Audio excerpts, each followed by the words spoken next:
मेरी उम्र 19 साल है और हमारे खानदान में कुल 5 अफराद थे। हम 2 बहनें थीं, एक भाई हाफिज और अम्मी अबू। मेरे अबू का मैकेनिकल का काम था और हमारी अपनी वर्कशॉप थी। मेरे अबू के पास काफ़ी पैसे थे और हम खाते पीते घराने से ताल्लुक़ रखते थे। मेरा भाई हाफिज मुझसे छोटा था और 15 साल का था। मेरी बड़ी बहन इरम शादीशुदा थी और वो अपने शौहर के साथ रहती थी। मेरी बहन इरम जब भी हमारे घर आती तो अपने बच्चों को भी साथ लाती। मेरी बहन इरम की शादी 5 साल पहले गुजरांवाला में हुई थी, जबकि हम लाहौर में रहते थे।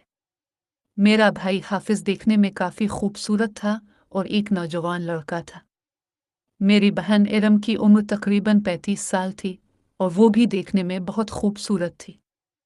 जब भी मेरी बहन इरम हमारे घर आती तो मेरे भाई हाफिज के साथ काफ़ी लगाव रखती थी और उसके साथ बहुत हंसी मजाक करती। मैं अपने भाई और बहन इरम से काफ़ी जलन महसूस करती थी, क्योंकि जब भी वो हमारे घर आती तो अक्सर मेरे भाई हाफिज को अपने कमरे में बिठाकर उसके साथ गुपशप लगाती। मुझे ये बात बहुत बुरी लगती थी और बहन इरम का ये रवैया मुझे गुस्सा दिलाता था। मैं भी उसकी बहन थी और छोटी होने के बावजूद वो मुझे इतनी अहमियत नहीं देती थी।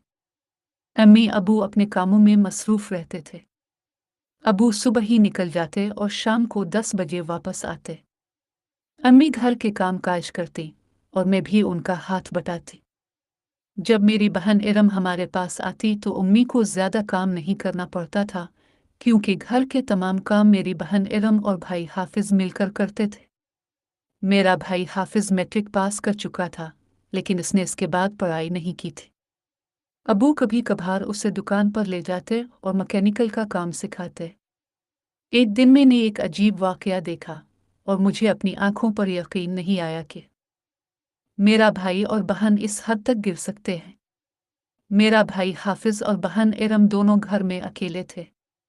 मैं इस वक्त सो रही थी। सर्दियों के दिन थे और मेरे सर में दर्द हो रहा था। अम्मी बाजार गई हुई थी और मेरी बहन इरम हमारे घर आई हुई थी। मैं अचानक उठी तो बहन इरम और भाई हाफिज कहीं नजर नहीं आए। हमारा घर डबल स्टोरी था और ऊपर वाले हिस्से में बहन इरम रहती थी। मैं आहिस्ता से ऊपर चली गई। जब मैं सीढ़ियों से ऊपर चढ़ी तो मुझे अजीब सी आवाज़ें आ रही थीं। मैं परेशान हो गई और हल्के कदम रखते हुए बहन इरम के कमरे के करीब पहुंची। वहां जो मंजर देखा, मेरे पांव तले से ज़मीन निकल गई। मेरा भाई हाफिज मेरी बहन इरम के साथ कबड्डी खेल रहा था और वो अपना चार्जर मेरी बहन इरम की बैटरी में डाल रहा था। मेरी बहन इरम बहुत खुश हो रही थी। इस मंजर को देखकर मुझे अपने भाई और बहन पर बहुत गुस्सा आया और मैं बहुत परेशान हो गई कि कोई भाई अपनी बहन के साथ ऐसी गिरी हुई हरकत कर सकता है। मुझे अब अपने भाई हाफिज और बहन इरम से नफरत हो गई और मैं उनके साथ कम ही उठती बैठती थी।